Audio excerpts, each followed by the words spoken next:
لائیں اور آپ سے اس تاریخی موقع پہ خطاب کریں. آپ دیکھیے تو صحیح کس دھج سے وہ اس پنڈال پہ تشریف لا رہے ہیں, عمر کے اس حصے میں کہ جہاں وہ قدر کے اور آرام کے مستحق ہیں, وہ تشریف لا رہے ہیں اور بتا رہے ہیں کہ دل مردہ دل نہیں ہے, اسے زندہ کر دوبارہ, کہ یہی ہے مردوں کے نقشے کہن کا چارہ.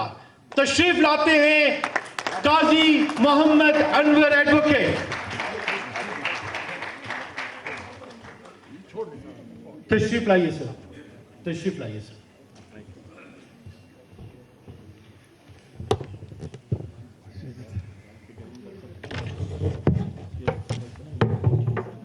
اعوذ باللہ من الشیطان الرجیم. بسم اللہ الرحمن الرحیم. میرے بہت ہی معزز قابل عزت ساتھی شاداب حسین جعفری صاحب نے مجھ فقیر درویش کا ذکر جس عزت اور احترام سے کیا, میں اس کا مستحق نہیں ہوں. سادے کے الفاظ میں من آنم کے من دانم, میں محض ایک فقیر درویش ہوں جسے فقیر اور درویش ہونے پہ فخر ہے. یہ عہدے آنے جانی والی چیزیں ہیں. سپریم کورٹ کا صدر ہونا میرے لیے کوئی باعث افتخار نہیں تھا. میں نے اس وقت بھی یہی کہا تھا. میں پشاور ہائی کورٹ کا 2 دفعہ صدر رہا. دونوں دفعہ میں کسی کے نہ دفتر گیا نہ کسی کے گھر گیا. میں نے صرف کہا کہ آپ نے مجھے بحیثیت وکیل, بحیثیت انسان دیکھا ہے. اگر آپ سمجھتے ہیں کہ میں آپ کا ووٹ کا مستحق ہوں, مجھے ووٹ دے دیں, نہیں تو نہ دیں. میں نے سپریم کورٹ کا الیکشن کیا, جس صوبے سے کیا میں وہاں کسی, آج وہ آئے ہوئے ہیں, کسی وکیل کے دفتر اور گھر نہیں کیا. میں پورے بلوچستان کے صوبے کو نہیں گیا, صرف پنجاب میں, البتہ حامد خان کے ساتھ, کہ حامد خان میرے ساتھ گئے, مختلف شہروں میں گئے, ہم نے کمپین کی. اور وہ اللہ کی مرضی تھی, اللہ نے چاہا میں جیت گیا. اور وہ جو پیریڈ تھا وہ اسی جدوجہد میں گزرا. کہ ظلم کو ظلم کہنا لوگ زیادتی سمجھتے تھے, کرپشن کو کرپشن کہنا اس وقت کا جو صدر تھا وہ مجھے پسند نہیں کرتے تھے. اس ملک کا صدر تھا,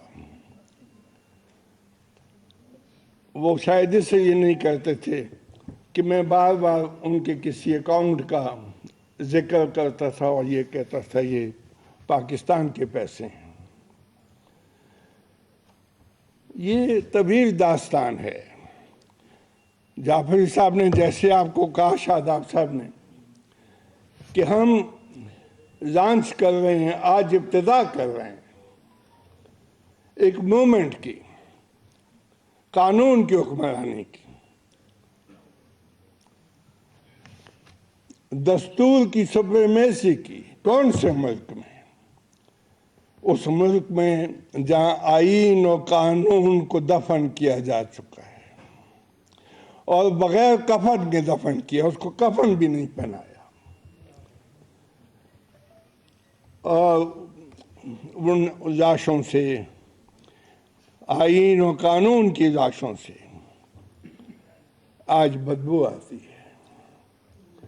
یہاں رہنے والے چند مراعات یافتہ طبقے کے علاوہ آپ اور میں جو عوام ہیں وہ چلتی پھرتی زندہ لاشیں ہیں.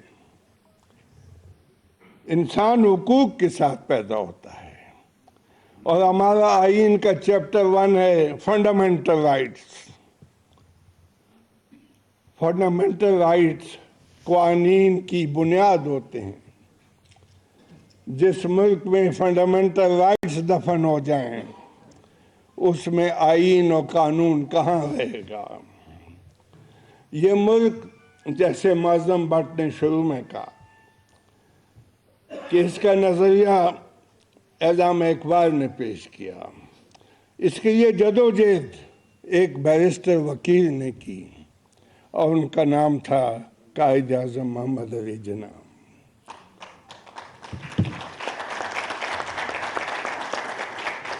ملک قائم ہو گیا۔ ملک کے قائم ہوتے ہی پہلا سیاسی حادثہ یہ ہوا کہ 1945 میں جب پاکستان اور ہندوستان جدا نہیں ہوئے تھے، اس ملک میں الیکشن ہوئے تھے۔ ان الیکشنوں میں سندھ میں اور موجودہ KPK میں کانگریس جیتی تھی۔ سندھ میں ایوب کھور چیف منسٹر بنے تھے اور موجودہ KPK میں کانگریس کے ڈاکٹر خان صاحب۔ پاکستان چونکہ کہا گیا کہ اس کا مقصد کیا ہے، لا الہ الا اللہ محمد رسول اللہ، اس لیے ڈاکٹر خان صاحب کو چیف منسٹری سے گرفتار کر کے ہزارے میں ایک شہر ہے KPK میں، اس کا نام ہے خانپور۔ اس زمانے میں اس میں ایک ماؤنٹن میں چھوٹا سا ڈاک بنگلہ تھا 2 کمروں کا، ان کو اس میں نظر بند کیا اور ایوب کھوروں کو برطرف کیا۔ اور پھر عجیب حادثہ ہے کہ وہ جس کو آپ نے غدار کر کے بند کیا، اسی کو 1956 میں ڈاک بنگلے سے لے جا کر لاہور میں ویسٹ پاکستان کا پہلا چیف منسٹر بنایا، 1 یونٹ بنایا، ایک نیا تجربہ کیا، صوبوں کو ختم کیا، اور اس طریقے سے اکثریت اور اقلیت کو کہا گیا یہ برابر ہیں۔ اس کو کہا گیا اصول تھا پیورٹی، مشرقی پاکستان اور مغربی پاکستان کے نام دیے گئے۔ اور پھر آپ نے دیکھا کہ اس ملک میں کیا ہوا۔ اسی حادثے نے بعد میں اس ملک کو جدا کیا، جس میں وردی والے اور بغیر وردی والے دونوں ہی ذمہ دار تھے۔ اس ملک میں جو سیاسی حادثے ہوئے، پاکستان بنتے ہی اس ملک میں قائد اعظم کے مرنے کے بعد 1949 میں 7 جنوری کو کمیونسٹ پارٹی پہ پابندی لگائی گئی، اور اس ملک میں کمیونسٹ کہلانا، کمیونسٹ پارٹی بنانا، یہ جرم قرار پایا۔ یہ پہلا سیاسی حادثہ تھا۔ اس کے بعد آپ نے دیکھا کہ اس ملک کے کچھ شہر ایسے ہوئے جنہوں نے کچھ عجیب سے نام پیدا کیے۔ پنڈی، جس کو نام دیا گیا قتل گاہ کا، جہاں لوگ قتل ہوئے، وزیر اعظم قتل ہوئے۔ پہلا وزیر اعظم لیاقت علی خان پنڈی میں قتل ہوا۔ 1973 کے آئین کا موجد ذوالفقار علی بھٹو پنڈی میں پھانسی ہوا، اور اسی پنڈی میں اس کی بیٹی شہید بے نظیر بھٹو شہید ہوئی۔ ایک اور شہر تھا، اس کا نام ہے حیدرآباد، اس کو ٹریبیونلز کے لیے مشہور کیا گیا۔ پاکستان میں 1950 میں پنڈی سازش کیس کے نام سے ایک سازش کا کہا گیا کہ فوج کے اداروں نے، MI نے، ISI نے ایک سازش کو پکڑا ہے کہ کچھ لوگ پاکستان کو روس کی طرف لے جانا چاہتے ہیں اور پاکستان کو روس کا اتحادی بنانا چاہتے ہیں، اور اس منصوبے کا نام رکھا گیا پنڈی کانسپریسی۔ پنڈی کانسپریسی میں جنرل اکبر خان، جن کا تعلق 4 صدی سے تھا، ایئر کمانڈر جنجوعہ، فیض احمد فیض اور میجر اسحاق کو گرفتار کر کے حیدرآباد ٹریبیونل کا نام دے کے وہاں بند کر دیا کہ یہ غدار ہیں۔ غداروں کی ایک طویل لسٹ بنتی گئی۔ قائد اعظم 11 ستمبر 1948 کو فوت ہوئے، آج تک یہ پتہ نہیں لگا کہ ان کی موت فطرتی تھی کہ لاپرواہی سے ہوئی۔ جو ایمبولینس بھیجی گئی وہ خراب ہو گئی اور تکیہ نہیں تھا ان کی بہن نے دوپٹے پہ، اور کراچی کی ستمبر کی جو کراچی والے ہیں وہ جانتے ہیں کہ ستمبر میں کراچی میں کیسی گرمی ہوتی ہے۔ بہن نے اپنا دوپٹہ بھائی کے سر کے نیچے رکھا اور سڑک کے کنارے اس ملک کا بانی قائد اعظم محمد علی فوت ہو گیا۔ یہ تھی آپ کے اس ملک کے بانی کی۔ اس کی بہن فاطمہ جناح، اس کو غدار قرار دیا گیا، جو قائد اعظم کی ساتھی تھی۔ اس ملک کو بنانے والے حسین شہید سروردی، جس نے ایسٹ پاکستان جہاں وہ عوامی لیگ کے صدر تھے، انہوں نے پاکستان کو ووٹ دلوایا تھا۔ ریفرینڈم ہوا تھا جس میں کلکتہ علیحدہ ہو گیا، اور جو آج کا جس کو ہم ایسٹ پاکستان کہتے تھے، اب تو بنگلہ دیش ہے، وہاں پہ عوامی لیگ جو تھی حسین شہید سروردی کی، جن کا ایک سمجھیں پیروکار شیخ مجیب الرحمان تھا۔ یہ بہت طویل داستان ہے۔ آپ کے آئین کا چیپٹر 1 تمام انسانوں کی برابری کا دعویٰ کرتا ہے اور ضمانت دیتا ہے کہ all citizen are equal before the law. ہمارا آئین کہتا ہے کہ اس ملک میں کوئی ڈسکریمنیشن نہیں ہوگی، نہ مذہب کے نام پہ ہوگی، نہ کسی اور نام سے ہوگی۔ ہمارا آئین کہتا ہے آرٹیکل 14 کہ یہاں ڈگنیٹی آف مین ہوگی۔ ہمارے آئین کا آرٹیکل 9 کہتا ہے کہ آپ کی پرسن اور آپ کی پراپرٹی پروٹیکٹ رہے گی۔ پرسن کی پراپرٹی جو پروٹیکشن ہے وہ آپ کے سامنے ابھی نزدیک اس میں دیکھیں، پچھلے 6 7 8 مہینے کی تاریخ میں دیکھ لیں۔ شہباز گل کو کیوں اٹھایا گیا، اس کے ساتھ کون سا سلوک کیا گیا، پھر ارشد شہید کو، شریف کو، پھر 16 FIR کس نے بنائی، کون اس کو چیز کر رہا تھا، اور کس نے اس کو دبئی میں چیز کر کے دبئی سے بھگایا، اور کس کے جبر کے تحت اس کو کینیا بھیج کے وہاں مروا دیا گیا۔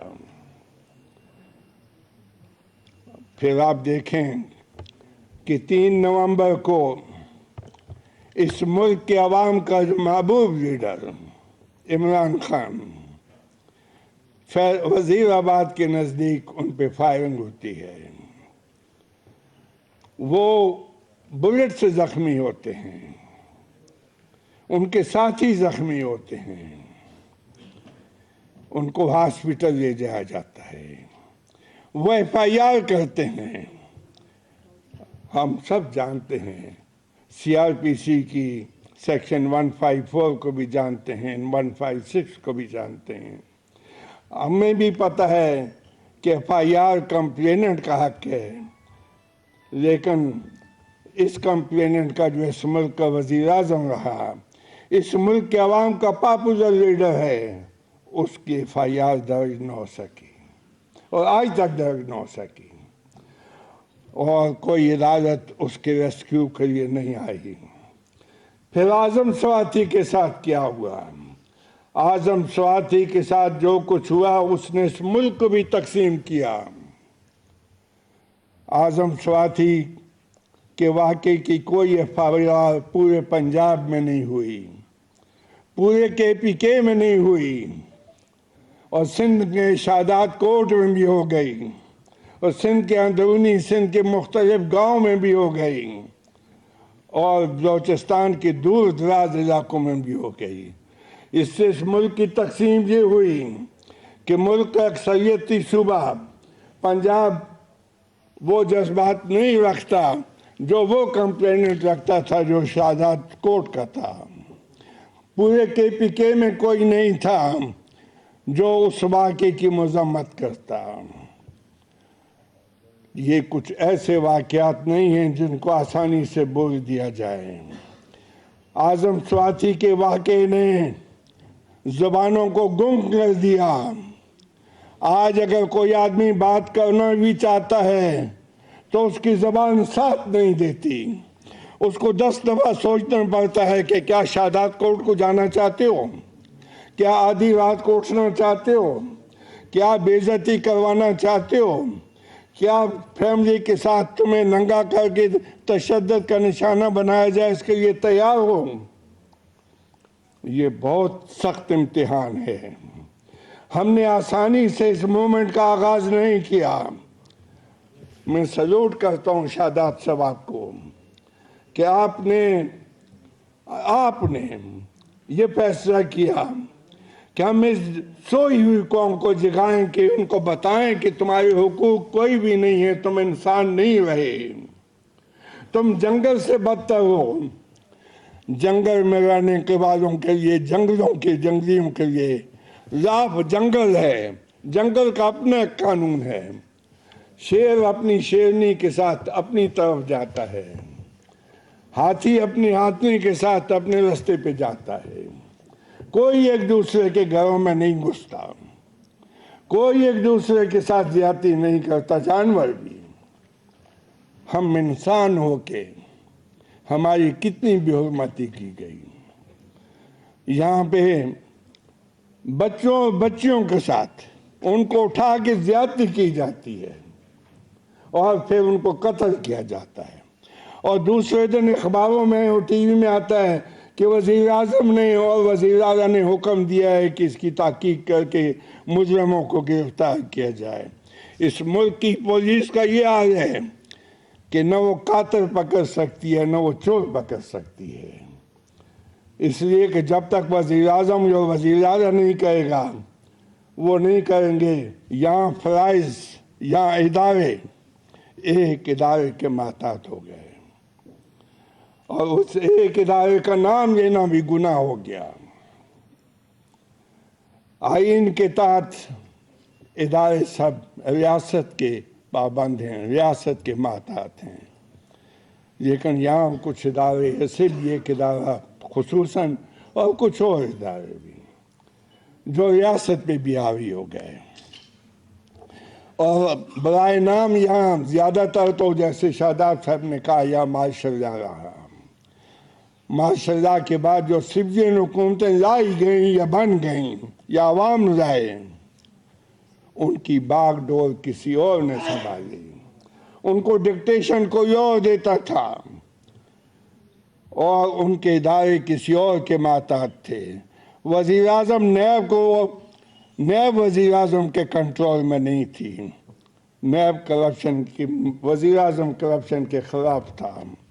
وزیر اعظم کا مشن تھا کہ اس ملک کو کرپشن سے پاک کیا جائے، لیکن یہ ملک کرپشن سے پاک کیوں نہیں ہو سکتا تھا کہ وہ ایک طاقتور ادارہ جس کو مقتدر کہتے ہیں، وہ مقتدر نہیں چاہتا تھا، اور وہ وزیر اعظم صاحب کے کہنے کے مطابق ان کو یہ نصیحت کرتا تھا کہ احتساب کو رہنے دو، معیشت کی طرف جاؤ۔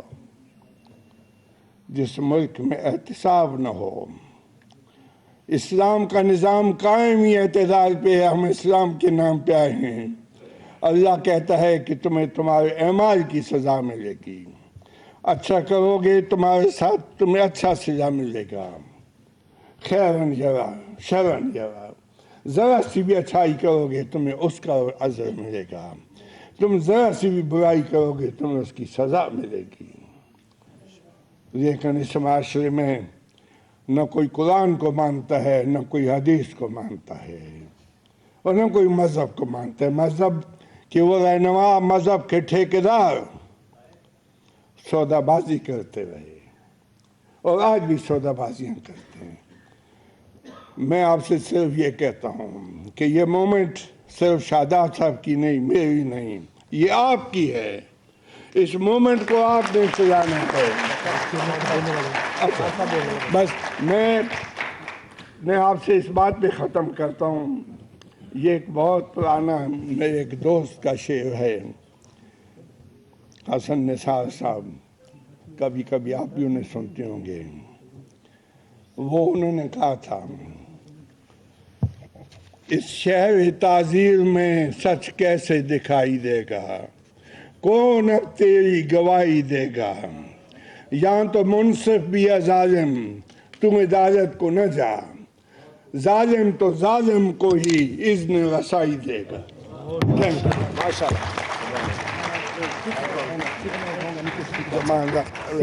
ابھی فقط 5 منٹ کے بعد محترم چیئرمین آپ سے خطاب کریں گے، تاریخی خطاب ہوگا.